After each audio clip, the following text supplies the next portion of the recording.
ब्रह्म विद्या गीता अध्याय 4 श्लोक 6 पारमार्थिक अर्थ। अजोपि सन्नव्यया आत्मा भूतानामीश्वरोपि सन् प्रकृति स्वामधिष्ठाय संभवाम्यात्ममाया।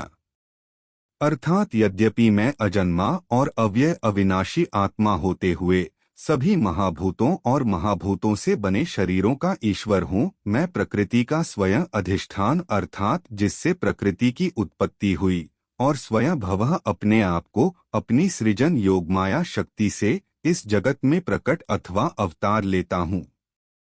ईश्वर कह रहे हैं कि सभी महाभूतों और महाभूतों से बने शरीरों का मैं ही ईश्वर हूँ, अर्थात मैं ही इन सब की सृष्टि, पालना व संहार करता हूँ।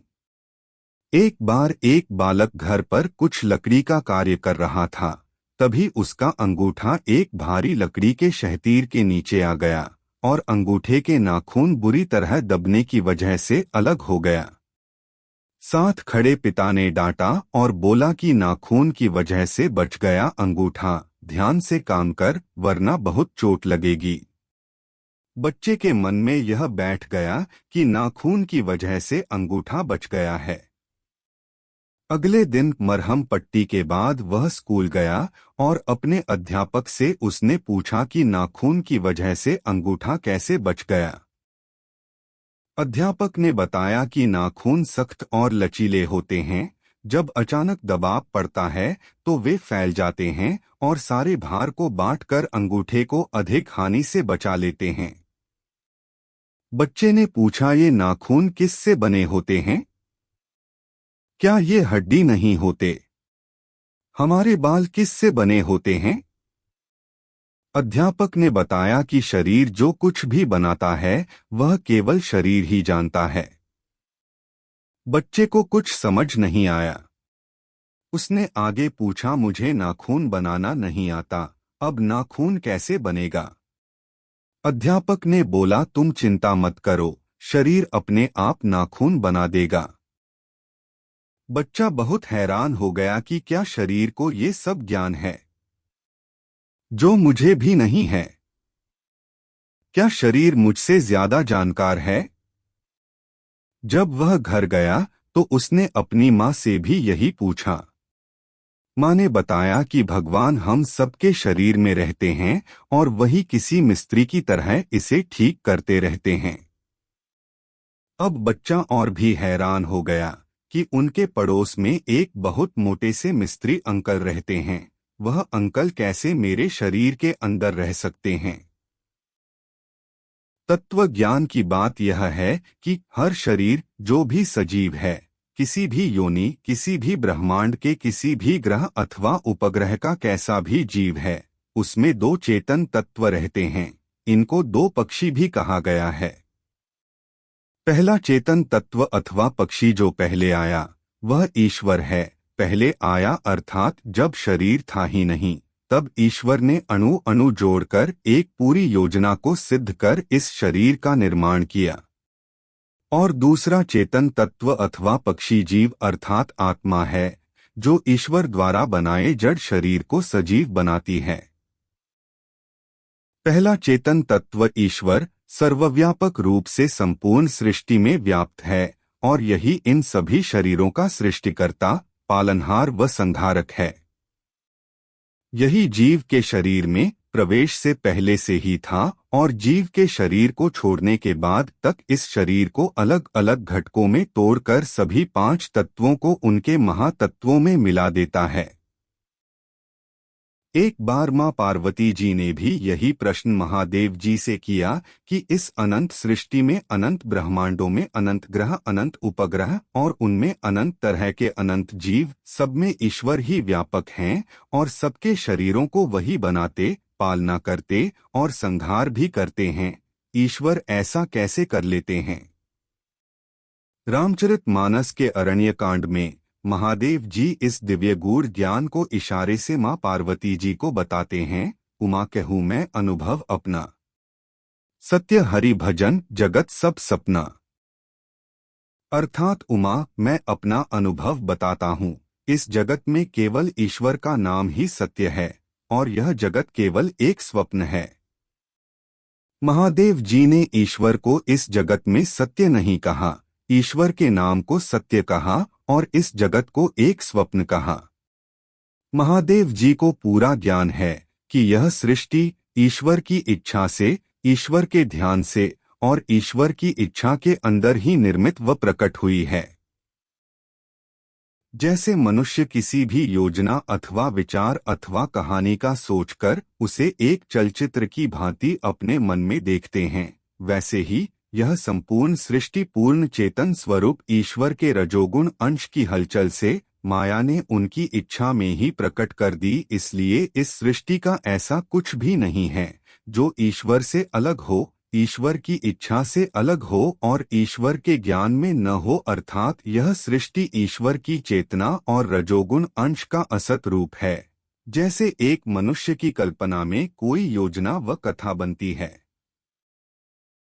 मनुष्य कुछ भी सोचता है वह उसे अपने मन में देख लेता है और जब भी सोचना बंद करता है या ध्यान कहीं और लगा लेता है तो उस मनुष्य के मन की वह सृष्टि वही उस मनुष्य के मन में ही लय अथवा विलय हो जाती है, वह बाहर कहीं नहीं जाती।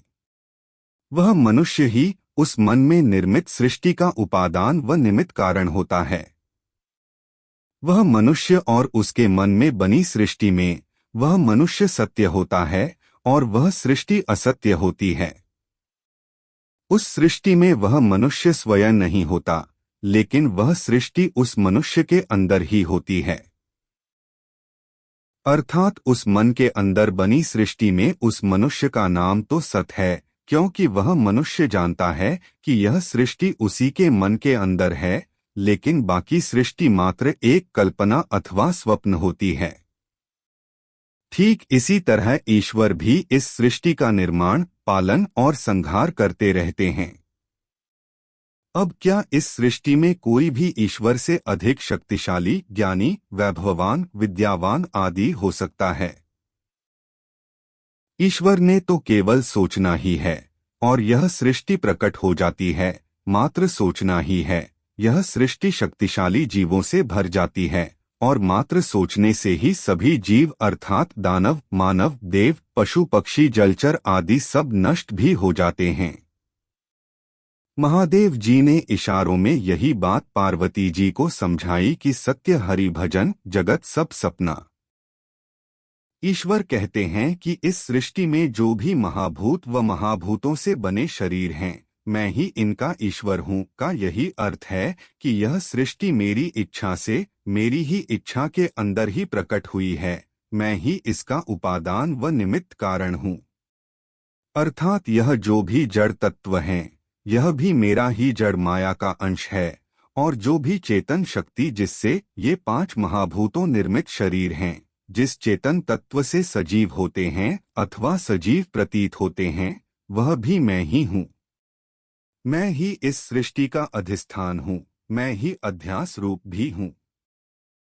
अर्थात स्वप्न लेने वाला भी मैं ही हूँ, और जो स्वप्न में बन रहा है वह सब मेरा ही अंश है, और मैं ही इस स्वप्न की चेतना हूँ। जो सजीव शरीर हैं वह भी मैं ही हूँ।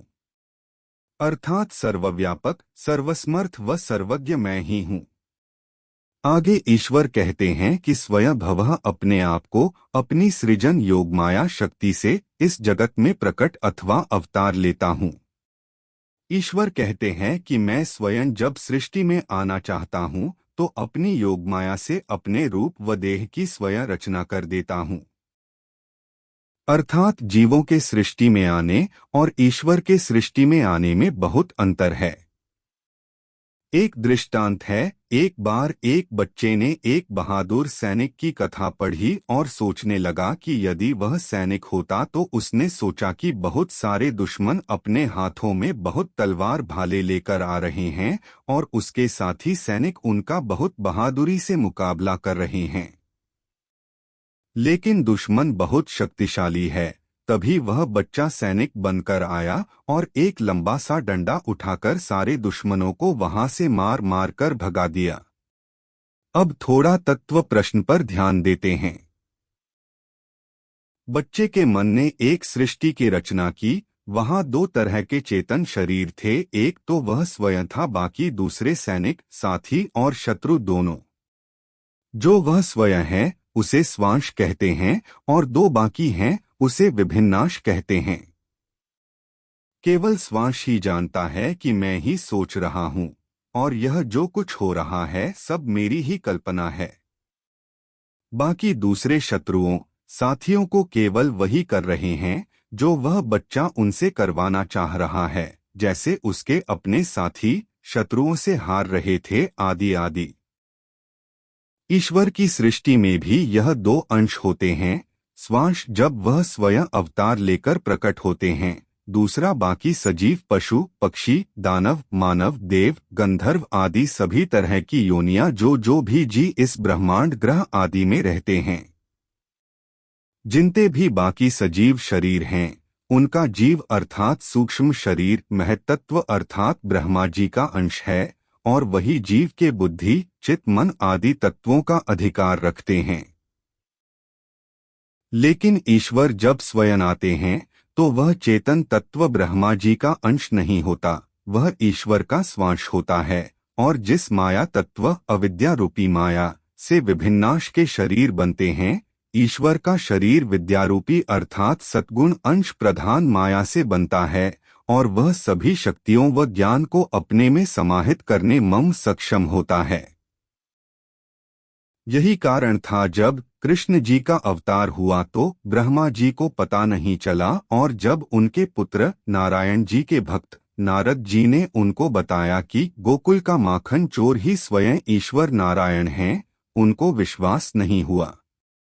लेकिन नारद जी असत्य नहीं कह सकते, यह तो ब्रह्मा जी को अच्छे से ज्ञात था, इसलिए वे स्वयं कृष्ण जी की परीक्षा लेने आए। वे ईश्वर के कूट संकेतों को भी नहीं जान पाए, इसलिए कृष्ण जी को अपना मायाप्ती का रूप दिखाना पड़ा और 4 दिन व 4 रात गोकुल में केवल कृष्ण ही सब ग्वाले, गाय, पक्षी आदि बनकर रहे। और उन्हीं दिनों जो भी विवाह आदि हुए उनमें कृष्ण जी ही दूल्हा और कृष्ण जी ही बाराती थे। एक कथा यह भी कहती है कि 4 दिन 4 रात ब्रह्मा जी के 4 दिन व 4 रात थी और बाकी सृष्टि में काल वही रुक गया था, केवल गोकुल में ही काल अपनी गति में था। और यही परीक्षा कृष्ण जी की ब्रह्मा जी ने ली, इसलिए गोकुल वृंदावन की भूमि बाकी जगत की भूमि से थोड़ा अलग है। यही ईश्वर ने अपने इस श्लोक में कहा है कि स्वयं भवः अपने आप को अपनी सृजन योगमाया शक्ति से इस जगत में प्रकट अथवा अवतार लेता हूँ। अर्थात सबसे अलग होते हुए भी सबके बीच अर्थात अपनी इच्छा से अपनी इच्छा में इस सृष्टि में सभी जीवों के ही जैसा बनता हूँ। यही इस श्लोक का पारमार्थिक अर्थ है।